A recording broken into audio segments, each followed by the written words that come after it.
kira nggak takut karena terpaksa saya nggak punya rumah, nggak punya tempat.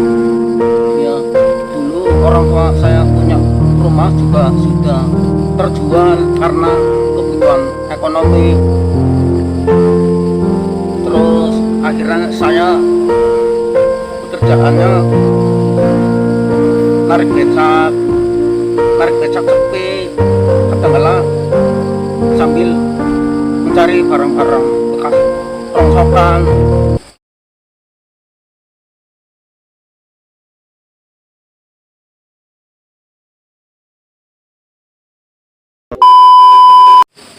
Kalau di sini itu takut enggak, Pak? Oh, saya kira nggak takut karena terpaksa saya nggak punya rumah, nggak punya tempat. Ya, dulu orang tua saya punya rumah juga sudah terjual karena kebutuhan ekonomi. Terus akhirnya saya pekerjaannya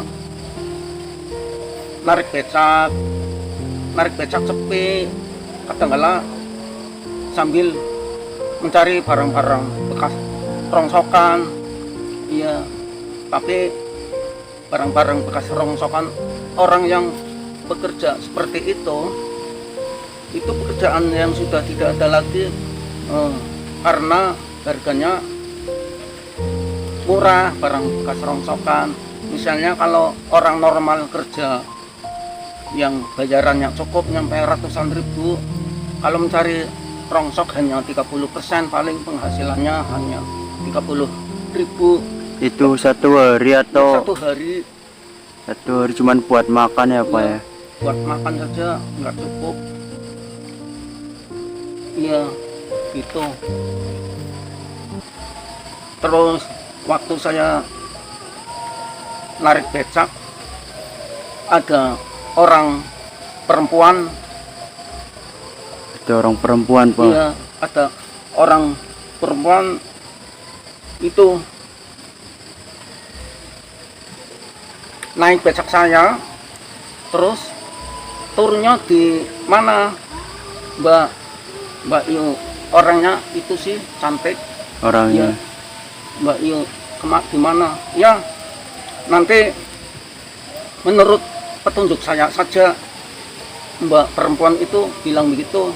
Terus saya hanya menurut saja.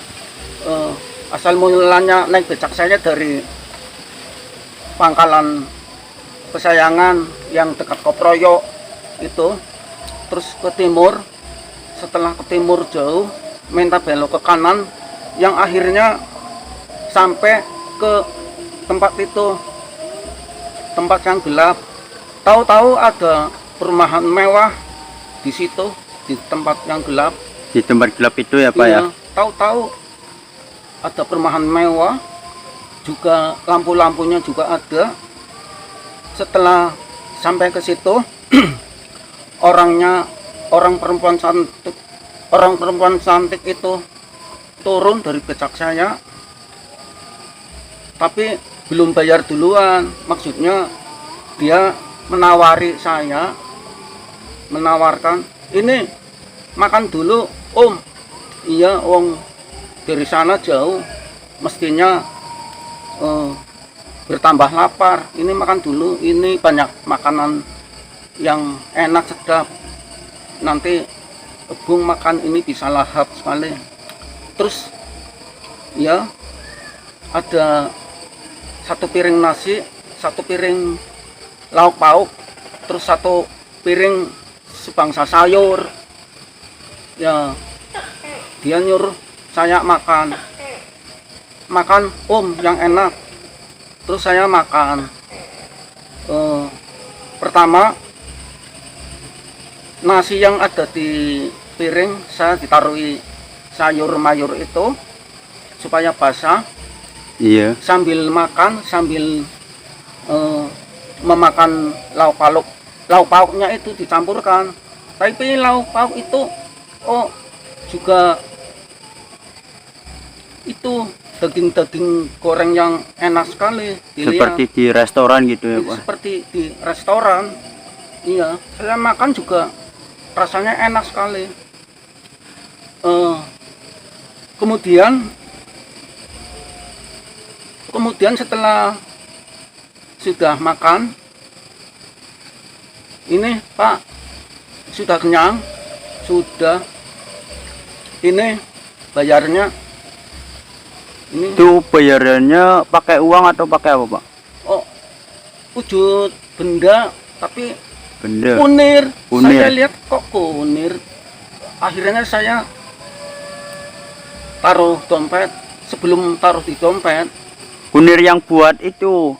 yang buat, Jangan Pak gitu. iya buat Yang sayuran. buat masak ya Pak ya. Iya, bercabang 3. Bercabang 3. Iya, maksudnya satu cabang saya mencoba dipatahkan pakai tangan. Wong kunir kan biasanya dipatahkan gampang. Iya mudah gampang patah. Pak. Itu kok malah Susah ya, Pak. jari saya berdarah. Kok aku heran. Setelah heran karena penasaran, kunir itu saya terima terus langsung ditaruh di dompet yang bercampur uang. Iya Pak. Iya. Terus akhirnya karena saya kelelahan di situ, tahu-tahu saya, maksudnya dia menawari ya, kalau lelah istirahat mau tidur dulu apa bagaimana, itu tidur di becaknya boleh, tidur di rumah saya ya boleh, tapi saya biasa tidur di becak terus tidur di dalam becak. Kemudian orang perempuan cantik itu nanya, itu tidur di becak kepalanya sakit dong, bersender seperti itu. Ini bantal, saya kasih bantal empuk sekali. Pandalnya Pak. Iya, bantalnya bagus, empuk sekali. Setelah saya tidur, tahu-tahu menjelang, barangkali itu menjelang waktu ba'da subuh. Iya, dan subuh. Iya, ada kentongan berbunyi. Zaman dulu kan masih banyak kentongan berbunyi waktu ba'da subuh. Iya, zaman terus dulu. ada suara adzan, ada apa. Saya bangun kaget, kok sudah ada kentongan bercampur adzan. Saya bangun, setelah bangun saya kaget, kok saya di sini, rumah yang tadi mana? Saya menoleh ke sana kemari, kok tempat yang tadi mana? Saya ini berada di mana? Rumah yang mewah tadi Iya, hilang sekejap gitu Pak. iya, kok taunya kuburan. Ya Allah, kuburan. Terus maksudnya waktu saya masuk ke situ bukan kuburan, lancar. Gambarannya seperti rumah mewah gitu. Iya, terus seperti jalannya halus sekali. Iya. Setelah saya bangun jam ya ba'da subuh, saya kaget itu. Keluar dari kuburan saja sama becaknya itu sulit sekali. Terus saya mengambil jalan yang longgar sekiranya bisa untuk lewat becak. Ya setelah sampai di luar kuburan baru ada jalan yang biasa untuk lewat kendaraan, becak, mobil. Saya itu lewat itu sampai saya pulang ke rumah. Setelah saya pulang ke rumah, terus saya masih penasaran masalah benda kunir tadi. Ya, sudah hampir pagi, kok bukan kunir, kok seperti emas. Saya penasaran, akhirnya dipatahkan sulit. Saya dipatahkan pakai itu tang potong. Iya, tang potong itu, iya, yang buat motong kabel ya Pak. Terus saya mencoba menawarkan di itu orang yang membeli emas-emas bekas. Itu kuningan apa emas asli gitu Pak? Iya, saya malah yang ini dijual laku enggak. Oh, sini sih ya. Oh, ini sih laku sekali. Itu toko emas yang di pinggir jalan itu ya Pak? Iya, maksudnya bukan toko emas, maksudnya di pinggir jalan lapak lah. Oh ya, yang lapak-lapak kecilan gitu ya Pak? Iya, terus dibeli 500.000. Ya, tapi zaman dulu 500.000 kan banyak. Iya. Ya, nyampe sekarang kan sudah puluhan tahun. Terus saya pulang berarti masih 2 cabang, yang satu cabang sudah dijual 500.000. Iya, Tinggal 2 cabang lagi gitu iya, Pak? 2 cabang lagi.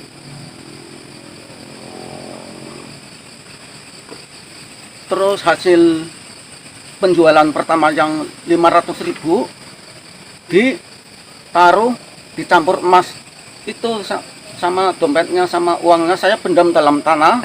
Ya, Iya. karena saya orangnya sendirian, Takut gitu ya Pak? takut supaya jangan hilang. Tapi tahu-tahu duit itu, uang itu Pada robek itu pada besar. robek, dimakan, dirayapi, namanya dimakan kutuk rayap. Oh iya Ya, iya. ada robek. Ya, saya simpan bersama itu Emas emas itu, itu emas yang kunir saya, apa? yang saya dulunya anggap kunir. Terus setelah itu yang satu kan tinggal 2 itu. Ya potongan lagi 2 cabang lagi Ya, gitu Pak? 2 cabang, yang satu cabang saya jual lagi.